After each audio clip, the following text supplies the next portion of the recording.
What would happen to my body if I trained and dieted exactly like Sam Sulek for 90 days? Who's Sam Sulek? Did you see the size of this guy? 5'11", 240 pounds, and lean. Sam Sulek is the most popular fitness influencer on the planet. Sam Sulek. Sam Sulek. Sam Sulek. Is it Sulek or Sulek? Sulek. Exploding in popularity with his casual, unfiltered videos and his absolutely insane physique, complete with massive legs, an even larger back, and of course, the biceps. And this is me. If I'm being honest, I'm mostly happy with the shape I'm in. But recently, I started stagnating in my training. My workouts have become more casual, less intense, and I rarely push myself to failure. And one thing that is absolutely true about Sam is he is constantly training as hard as possible.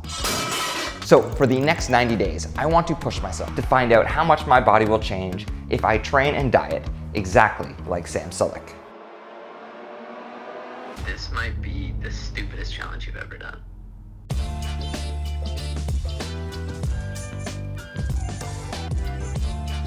So for the next 90 days, it is going to be exclusively gym workouts. I am done with the apartment workouts, and it's going to be virtually every set, train to failure. I'm starting out with legs today because it's the one area of my body I would most like to see improvement through this goal, along with hopefully adding some improved definition to my upper back and my biceps. But it turns out if you want to take your legs to true failure on low weight, you have to push through so many reps. How does anyone train like that for every set? There are definitely stints, maybe several weeks, or, depending on your experience, you can go several months where you're like really pushing hard and training to failure consistently. But it's the physical toll, but also it's the mental piece as well. Like every workout, you really have to be there, fully present and giving it your all, and it can really be taxing. This is Devin, a personal trainer and natural bodybuilder who is going to be helping me take the best of what Sam does and apply it to my own training. I like what Sam does here in terms of the partial reps, the half reps. I think they will lead to more growth over the long haul. As long as you're able to keep your form, in a decent confine, or like it's not getting, completely out of control. But I like this approach just because the intensity is there. Just trying to get in those last half reps when you've got nothing left in the tank. Those hurt the most. The next aspect of Sam's training that I want to try and mimic is his diet. But in adapting Sam's diet for myself, there are a few adjustments I need to make. For starters, Sam weighs almost 100 pounds more than I do, and when he's bulking, he can eat up to 5,200 calories in a single day. And I am not built like that. You're not that guy, pal. Trust me. You're not that guy. If I calculate based off my current weight and activity levels, I should be in a slight calorie surplus if I'm around 2,600 calories per day. So if I can take what Sam eats and apply it to my own muscle building goals and where I'm at right now, I am hoping I can see my weight gradually tick up, probably 3 to 5 pounds over these next 90 days. And I'm gonna start off with a staple of Sam's diet, cereal. While Sam does track all of his calories and macros, the man likes to eat burgers, donuts, junk food, and so many things that I would never think could be a staple of my own diet. So one thing I am really curious to find out is if I am careful to weigh and track every calorie and I am hitting my daily protein target of 150 grams, can I find some wiggle room for some of those fun calories I see Sam enjoying? I'm really curious to find out. I think this is the best diet ever. As for taking each of my sets to failure, that takes far more mental discipline than I was expecting. To push past the point where I would normally stop and force myself to keep going. And while this is true most of all on days when I'm training legs, I've at least found a couple upper body exercises where going all the way to failure actually feels really satisfying. Okay, if I'm being honest, going all out on every set, but then when you're done your workouts, you pick up a burger on your way home, pretty fun way to train, honestly. But as fun as Sam's diet is, it turned out very quickly that this was not the approach I should be taking. Because after just 2 weeks of trying to eat like Sam,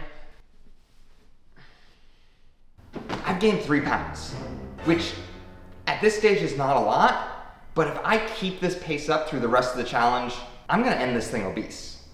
Okay, so to state the obvious, I was clearly eating more calories than I thought, which is why I generally think it's helpful to just jump on the scale each day when you try a new diet. But more than that, after just 2 weeks on this diet, I genuinely have no idea how Sam eats the foods that he eats and still looks the way that he does. Okay, to address the elephant in the room, Sam is an enhanced athlete, which can affect not just how he builds muscle, but how his body will metabolize the high amounts of fat and sugar in his diet. Which is one of the reasons why, if you want to model your training on a particular actor or influencer, it's best to get a qualified trainer to help you along the way. And I started working with Devin through the sponsor of this video, TrainWell. TrainWell pairs you with a personal trainer who will work with you around your health and fitness goals, and then build you a customized workout plan designed around your needs and your schedule. You can use the TrainWell app to follow and track each of your workouts, and you can make updates each time you increase your reps or weights on a particular set, which has been a huge help for me as I try to keep track of all the workouts I am doing for this program. And through the whole process, you have a trainer available to help you make the best decisions around your training and your recovery.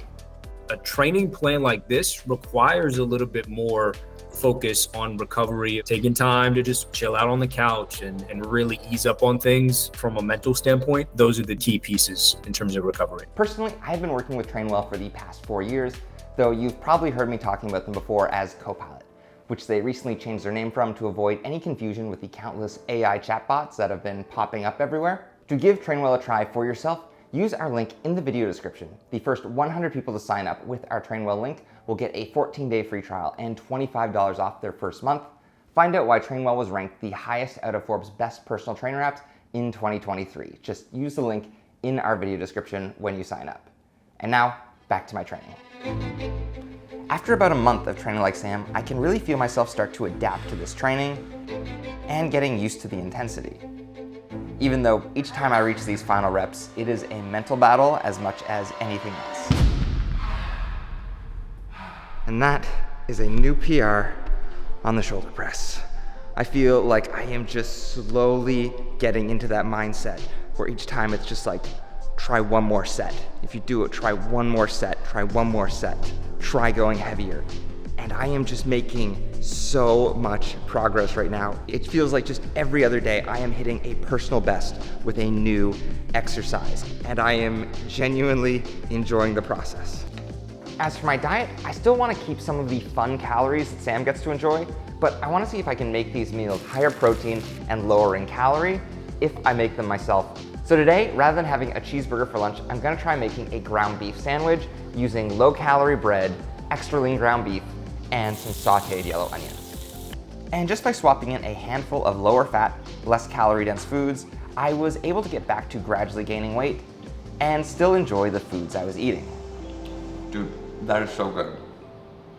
All right, so we are 70 days into this program now, and I have some thoughts. I feel like so much of the recent discourse online around muscle building has really started to revolve around talking about how this person's on steroids, so you will never look like them, or this person's a natural, but they have 1 in a million genetics, so you won't look like them either. And while I get that all of that is true, I got fed so much of this content the first time I hit a muscle building plateau, and I feel like the general takeaways from that is that more and more people either give up or just hop on gear themselves. When I feel like the reality is all of us are gonna have muscle groups and areas of our training where we wished we progressed faster, and other areas where we're actually doing pretty well. I mean, personally speaking, I am someone who is probably below average in terms of progressing with strength training.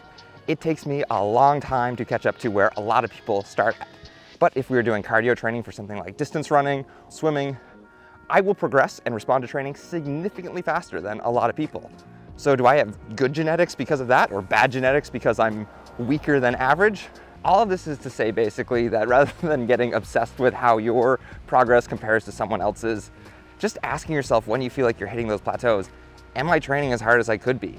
Am I selecting the right exercises for the muscles I feel like I am not developing? And can I push myself as hard as possible while keeping really good form? Because if you do those 3 things with a good nutrition plan, you're gonna see progress. Maybe I should wait till the final results are in before I say that. Otherwise, I'm probably getting roasted in the comments. But even without my final photos, I can say that training with Sam's intensity has led to a 20-pound jump on my dumbbell bench press, a 10-pound jump on my shoulder press, and a 40-pound increase on my barbell squat. And just from taking some progress photos at home, I do feel like I've seen incremental improvement to my physique over these 90 days. But all of that said, training to failure on every set absolutely came with a price. As I initially tried to balance these workouts with VO2 max training, and trying to keep up with both actually led to me getting sick, not just once, but twice in the same month, from just constantly pushing myself to exhaustion with every workout. Dude, it's definitely your training. It's burning you out. This might be the stupidest challenge you've ever done. So yeah, I don't plan on taking every set to failure as I keep training. With that being said, I genuinely respect that Sam is able to train as hard as he does consistently without burning out. And adopting this approach to myself definitely helped me take my training to another level and start seeing progress again. So how much size did I gain after 90 days training like Sam? Time to find out. I actually got locked out of the studio we would normally shoot this in, so I am borrowing this space from a friend. So if it looks like my lighting from day one until now is different, it is. Can't help it. Here we go. All right, biceps.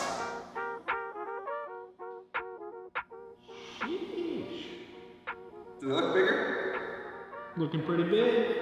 I gained 5 pounds over the past 90 days, and while at least half of that weight is going to be fat, I do feel like I've had noticeable size increases specifically in my legs and a little bit of improved definition through my upper back.